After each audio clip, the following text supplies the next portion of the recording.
Nora Calloway noticed about him was that he didn't talk much. That alone set him apart. Every contractor she'd hired in the last 3 years had arrived with an opinion about her floor plan, her taste in fixtures. She really should rethink the kitchen layout. She'd learned to tune them out before they finished their second sentence. This one, the handyman her property manager had sent up from town on a Friday afternoon, just walked the perimeter of the storm-damaged roof, crouched at the corner where the fascia board had peeled back, pressed his thumb against the exposed rafter, and nodded once, as if confirming something he'd suspected from the truck. "Can you get it weathertight before tonight?" she asked. She had a site review call at 7 and no patience for ambiguity. "Yes," he said. "Not I'll try, not depends on the material. Just yes." His name was Ray Halstead. 40 maybe. Work shirt faded at the shoulders, boots that had seen a decade of honest use. Property manager had described him as reliable, which was the word people used when they couldn't think of anything more interesting to say. Nora had nodded and gone back to her elevation drawings. She did not go back inside right away. She watched him pull a canvas tarp from the bed of his truck, watched him climb the extension ladder with the slow, certain pace of a man who had done this 10,000 times, watched him assess the damage with his hands before he touched a single tool. There was no performance in it. He was not working for her attention. He was simply working. She went inside and took her call. The storm came back at 6:30. She heard it before she saw it. A low roll from the north that shook the windows and turned the lake the color pewter.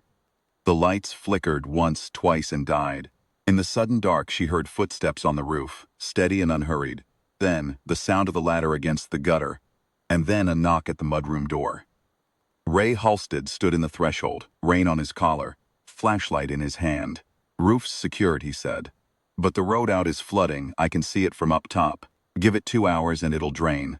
Nora looked past him at the driving rain and the gravel lane that had already turned to a shallow river. She was a woman who prided herself on logistics, on contingencies, on never being caught without a plan.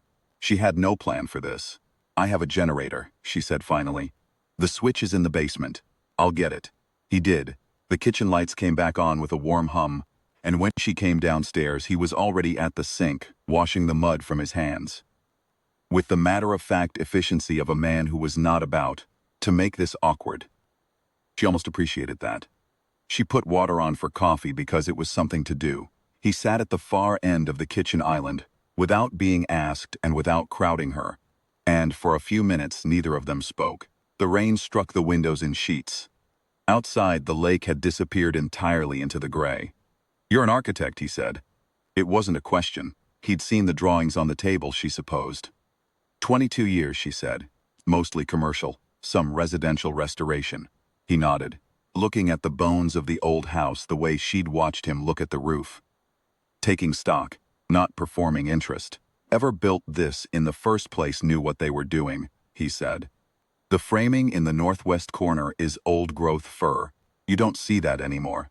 She looked at him properly then, not at the work shirt or the worn boots, at his eyes, which were steady and direct and, she realized, reading the room with more accuracy than most men she'd sat across from in boardrooms. "You know framing," she said. "Spent 8 years as a structural engineer." He said it without fanfare, the way someone states a fact they're not particularly interested in arguing about. Before. She waited. He didn't elaborate.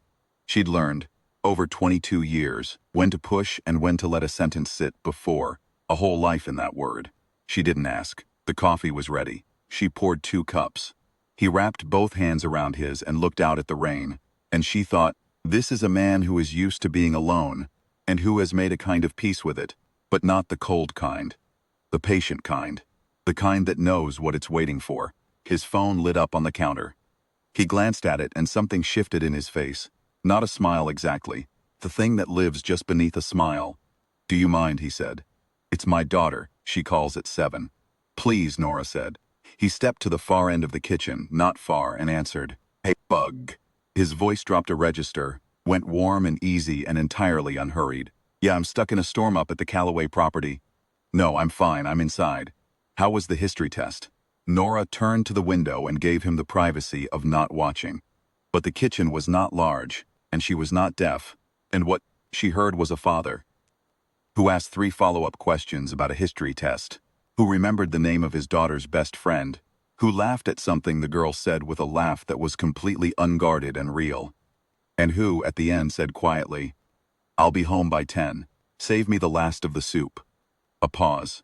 "I know you will. Good night, Bug." He came back to the island and picked up his coffee cup and said nothing, because there was nothing to say. The call was what it was. Nora had designed buildings on 5 continents. She had sat in rooms with people who had more money than they would ever need and more ambition than anyone around them could satisfy. She had learned over the years to recognize the thing that most of them were missing without knowing they were missing it. That particular quality of being fully present in your own life, of knowing what matters and ordering yourself around it without apology. She had not expected to find it in her kitchen on a rainy Friday night in a man with mud on his collar.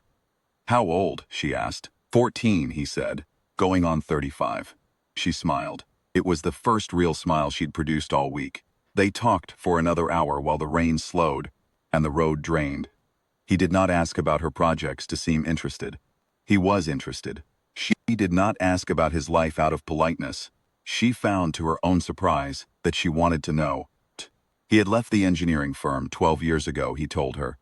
His wife had gotten sick, and then she had died, and the corner office had seemed, after that, like a very poor trade for a daughter who needed her father home at 3 o'clock. Shh. He said it without bitterness and without asking for anything in return.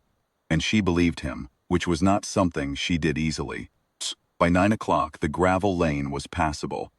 He pulled on his jacket and picked up his flashlight, and she walked him to the mudroom door. The full restoration, she said. The roof, the northwest corner framing, the outbuildings. "I've had 3 bids. I'd like yours." He looked at her steadily. "That's a 6-month job. I know what it is," she said. "I designed the scope." A long moment. He nodded. "I'll have numbers to you by Monday." He drove out on the freshly drained lane, his taillights disappearing in the dark between the pines, and Nora Calloway stood in the mudroom doorway, with the night air coming in cool off the lake, and thought about old-growth fur, and a girl who saved soup, and a man who had traded the corner office for the 3 o'clock bell, and clearly never once regretted it. She went back inside and did not think about her elevation drawings at all. 6 months later, on a Thursday afternoon in early October, she stood in the finished northwest corner of the lake house and ran her palm along the new timber that Ray Halstead had joined to the old, with precision her own structural consultants had called, bluntly, exceptional. The project had come in on time and under budget, which had never happened to her in 22 years. She had his number in her phone. She had used it 11 since the Friday of the storm, twice for work, 9 times not. The lake was calm and the light on the water was the color of old honey, and somewhere out there, Ray Halstead was picking his daughter up from school. She did not call. There was no need to.